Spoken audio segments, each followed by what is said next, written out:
Assalamualaikum warahmatullahi wabarakatuh. Halo sahabat semuanya, kembali lagi di channel hari-hariku. Kali ini saya mau sedikit cerita tentang saya tahun 2006 ya, waktu mau ke Riyadh itu. Karena saya kan yang namanya mistis itu saya nggak percaya ya. Akhir-akhir ini saja saya percaya kayak gitu. Dulu sama sekali yang namanya mistis itu nggak percaya. Dulu banyak orang yang kayak kesurupan kayak gitu ya di PT itu, di PT. Nah, saya sendiri waktu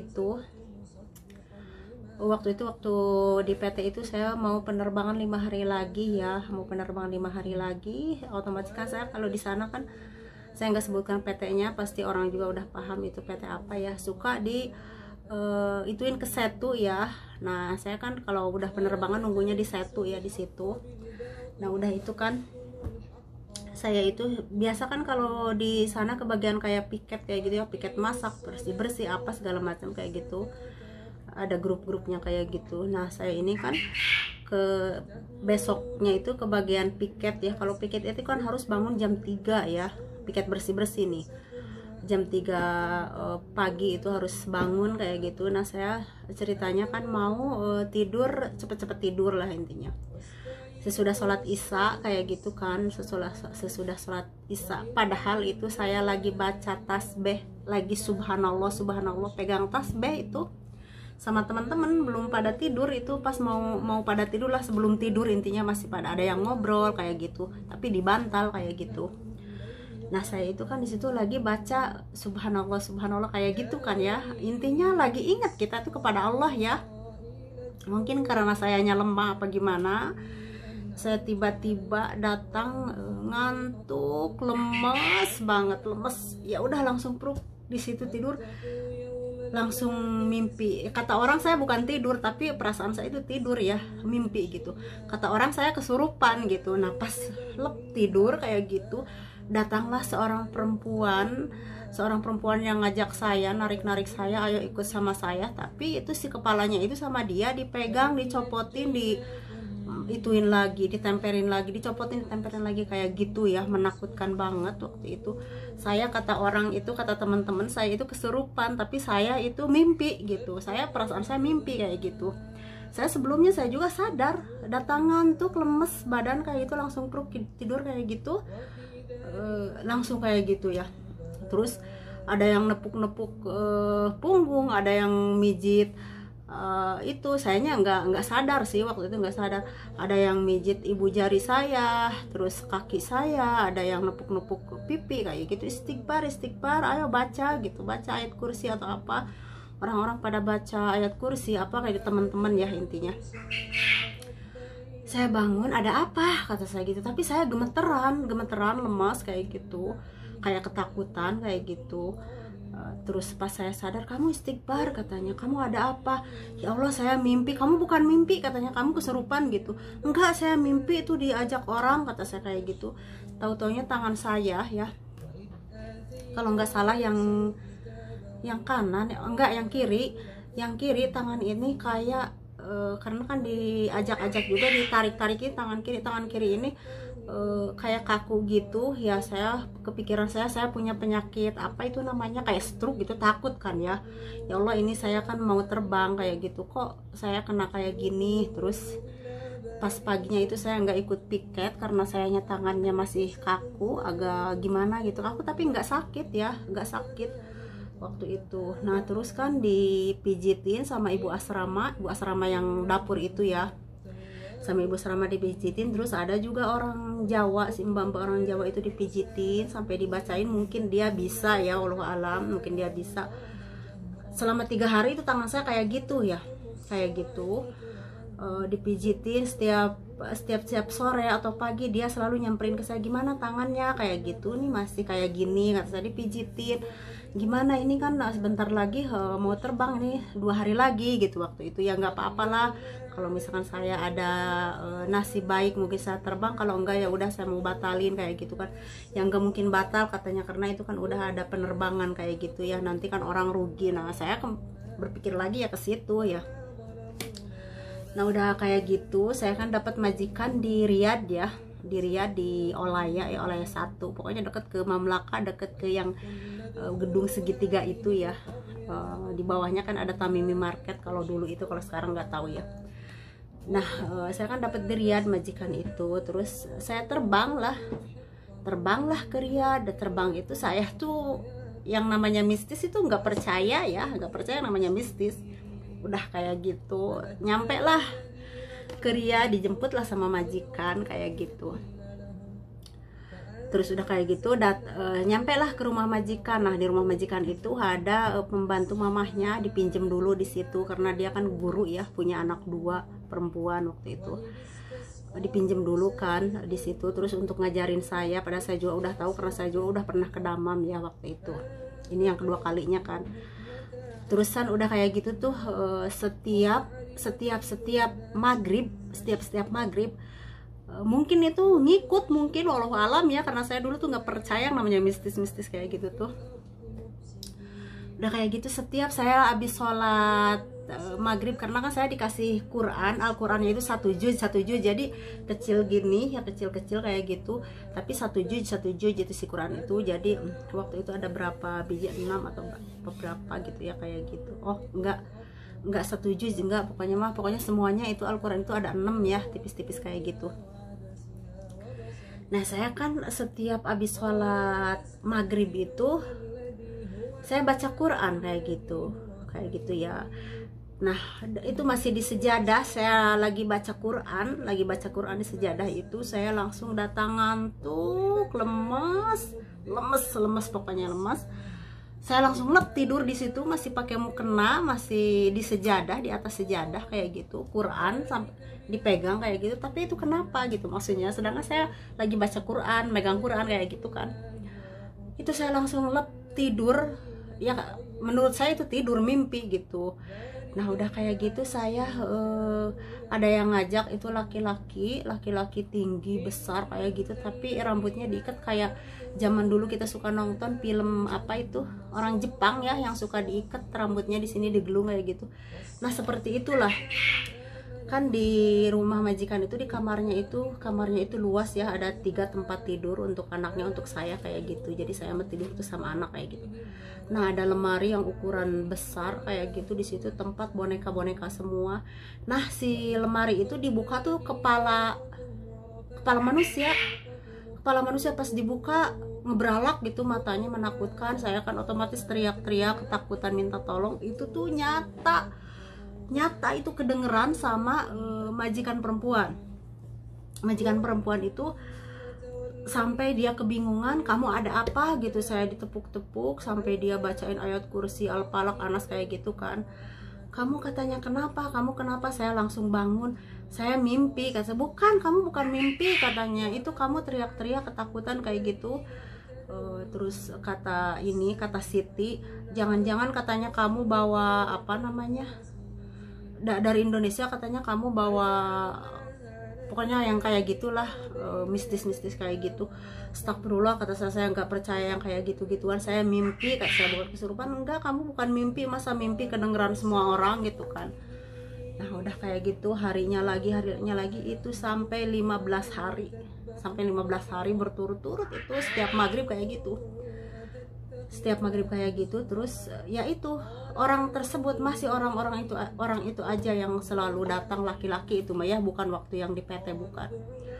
Udah kayak gitu kan, harinya lagi maghrib lagi ya kayak gitu, datang ngantuk, lemes, langsung lagi tidur di situ di sejadah. Udah kayak gitu kata saya ngantuk gitu, majikan ini katanya anak saya pingin susu. Iya kata saya, sambil iya itu saya udah tidur kayak itu, langsung mimpi itu. Waktu itu Siti udah nggak ada ya, teman saya udah pulang ke rumah majikannya. Terus itu saya sendiri di situ. Terus itu yang di sini kan yang namanya kayak gitu kan, dikit-dikit sihir, takut ya orang sini itu kayak gitu kan. Orang sini itu takutan kayak gitu. Terus kayak gitu saya itu pas lagi kayak gitu mimpi lagi ya, semacam itu, sama seperti itu. Laki-laki itu datang ngajak saya, ayo pergi sama saya nggak mau kata saya. Terus dia buka lemari itu ya, boneka-boneka itu tuh bukan boneka, padahal itu kan boneka semua ya, punya anak majikan boneka semua. Itu tuh bukan boneka, itu tuh kepala orang di dalam mimpi kayak gitu. Terus majikan bangunin saya, kamu katanya kalau kayak gini kamu pasti apa namanya, saya nggak mau kalau kayak gini kamu pulang gitu kan. Kata saya nggak apa-apa, kalau misalkan emang saya harus pulang ya pulang, kata saya gitu, kalau kamu nggak merasa rugi. Terus kata dia enggak, katanya karena PT juga pasti ngasih ganti kayak gitu. Ya udah, kata saya nggak apa-apa kayak gitu. Tapi majikan nggak mau juga ya, cuman itu ngomong doang kayak gitu.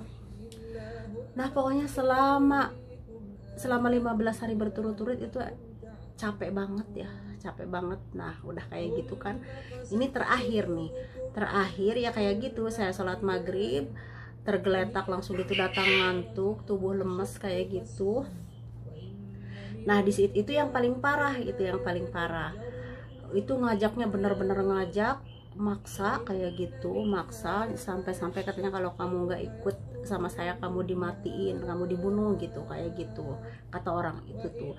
Nah saya waktu itu teriak-teriak ketakutan minta tolong. Biasa kan majikan disuka kalau misalkan abis maghrib itu ya, maghrib itu abis maghrib suka nonton TV sambil belajar kayak gitu, karena dia guru kan ya, karena mengerjakan pekerjaan di sekolah kayak gitu. Nah si majikan ini kebingungan nyari suara saya itu katanya ada di kamar mandi, lari ke kamar mandi nggak ada di majelis, lari ke majelis katanya ke kamar mandi lagi, cari lagi ke kamar mandi nggak ada kayak gitu. Majikan juga kayak kesirep gitu ya, kayak kesirep intinya mah, nggak sadar gitu, kayak setengah sadar kayak gitu. Teriak lagi katanya suara saya ada di dapur, cari ke dapur sampai cari ke majelis, bolak-balik kayak gitu. Pas terakhir dia datang ke kamar saya lagi teriak-teriak ketakutan. Majikan langsung kayak gitu kan, namanya apa, ngebangunin saya, suruh baca, kamu istighfar, ada apa ini, mungkin kamu ada sihir kayak gitu kan. Orang sini kan takut banget ya, mungkin kamu ada sihirnya gitu kayak gitu kan. Kata saya astagfirullahaladzim, sihir dari mana gitu, saya nggak yang kayak gitu-gitu, saya nggak percaya gitu kan. Udah kayak gitu, karena sayanya majikan juga itu ketakutan banget ya, karena suara saya itu pindah-pindah, nggak di satu tempat kayak gitu kedengerannya sama majikan. Karena saya emang nggak tahu, karena saya emang nggak sadar kan, kayak mimpi gitu. Udah kayak gitu ya, akhirnya kan si majikan ngambil syekh ya, di Rukiah, rumahnya di Rukiah, dibacain kayak gitu. Ya emang sih kalau orang sini kan masalah kayak gitu nggak terbuka ya, apalagi kan siapa sih gitu, maksudnya saya kan nggak penting banget mungkin buat dia gitu ya intinya mah. Jadi dia tuh nggak cerita ada apa, cuman kayak gitulah, ada hal gaib udah kayak gitu, jin kayak gitu udah. Nah itulah saya tuh sebenarnya nggak peka ya, nggak peka, cuma sekarang aja karena sayanya sering sakit, sering mengalami hal-hal yang aneh. Padahal saya dulu juga sering mendengar suara ya, tapi kalau masalah ngelihat saya jangan sampai, auzubillah ya, jangan sampai ngelihat kayak gitu. Ngedenger suara itu sering banget ya. Terus waktu itu kalau misalkan saya pergi ke tempat yang dibilang angker kayak gitu, pasti saya ngedenger suara. Jadi saya sekarang berpikir seolah-olah ada sesuatu di diri saya yang kayak menjadi mengundang aura negatif kayak gitu. Padahal saya juga kan alhamdulillah ya, masalah Al-Quran juga kan sering ngedengerin ya, baca juga kayak gitu. Bukannya saya punya sifat terpuji atau gimana ya, emang inilah kenyataannya kayak gitu. Jadi kayak gimana ya, kalau bahasa Sunda mah lempeuh yuni cenah naon gitu teh, carang tulang punggungna apa kumaha, apa tulang iga ya, kurang begitu paham sih kayak gitu-gitu ya. Cuman saya tuh sering mendengar. Dan terus waktu itu juga saya, ini masih baru-baru ya, karena saya nggak peka sebenarnya, saya tuh nggak peka, masih baru-baru. Terus waktu saya pulang ke Indonesia, Saya kan orang-orang tuh suka pada rame kayak ini, di bawah Kupa ada ini ada itu kayak gitu kan, terus ini di yayasan ya ada ini ada itu kayak gitu, suka nakut-nakutin orang, kadang gerbang digoyang-goyang kayak gitu kan, kata orang-orang sih, kata orang-orang. Kalau saya kan kalau melihat mah belum, kalau mendengar mah iya sering ya kayak gitu. Nah saya tuh 5:30 dari bawah, dari kampung saya, naik motor sendiri waktu itu, karena kan saya rumahnya di bawah gunung ya, di kampung rumah saya itu di bawah gunung. Kata saya, mas saya mau ke atas, mau ke kontrakan anak saya kayak gitu, mau nemenin dia. Ya udah, emang kata mama, emang katanya nggak takut, ini udah jam berapa? Enggak, walah kalau saya masalah takut mah nggak takutan saya mah, alhamdulillah gitu, maksudnya nggak kayak dulu. Kalau dulu iya sih saya takutan, kalau sekarang enggak. Nah udah kayak gitu, itu tuh sebentar lagi mau maghrib kan, di sana maghrib di Indonesia kan kebanyakan jam 6 udah maghrib ya, udah gelap gitu. Apalagi di tempat saya kan ke atas itu gunung ya, hutan, sepanjangnya itu kan hutan kayak gitu. Di situ tuh ada yayasan.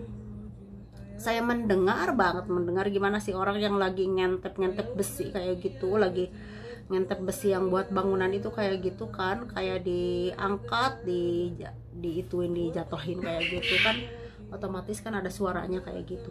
Kata saya, ini apa sih, kata saya, emang sih di bawahnya kan ada kampung gitu, apa sih? Saya lirik-lirik nggak ada apa-apa, tapi terdengar banget ini di telinga kanan saya, terdengar banget. Nah udah kayak gitu, saya jalan aja, udah jalan kayak gitu. Nah di situ juga kan ada, sesudahnya yayasan itu ada yang namanya bambu ya, bambu haur kuning katanya. Di situ tuh orang suka cerita-cerita, ada yang gelantungan apa ya kayak gitu.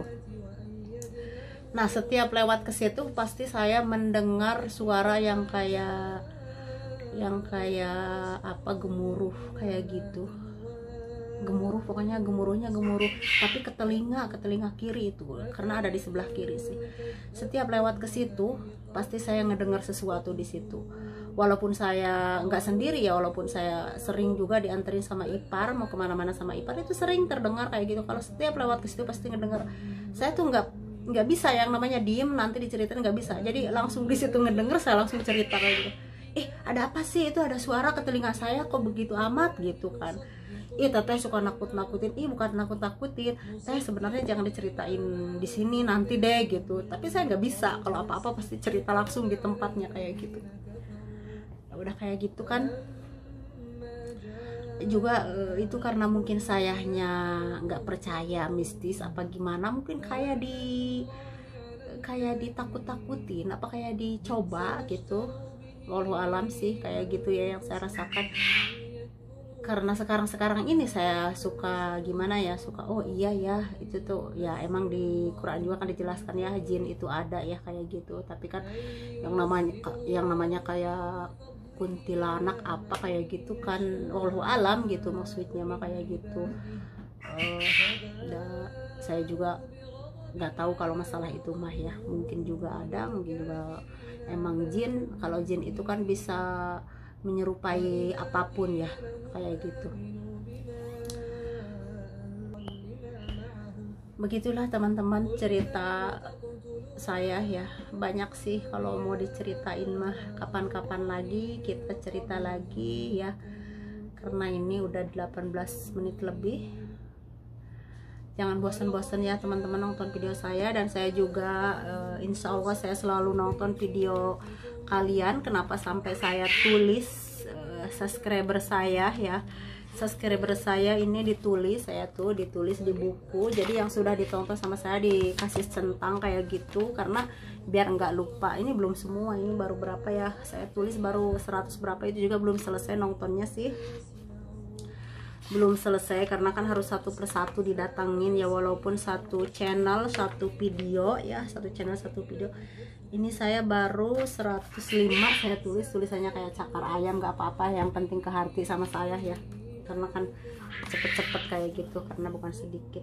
Ini masih belum selesai, jadi intinya kita tetap harus jaga amanah ya, amanah. Bukannya di sini kita saling mendukung, saling membutuhkan ya, bukan untuk saling menjatuhkan ya satu sama lain. Jadi kita untuk mendukung satu sama lain, kita kerja bersama kayak gitu. Jadi jangan yang namanya ada istilah cuman ingin memanfaatkan orang ya, enggak ya. Mudah-mudahan teman-teman semua juga pada amanah. Saya tahu orang-orang pada amanah ya, karena kita ingin sukses bersama ya, kayak gitu.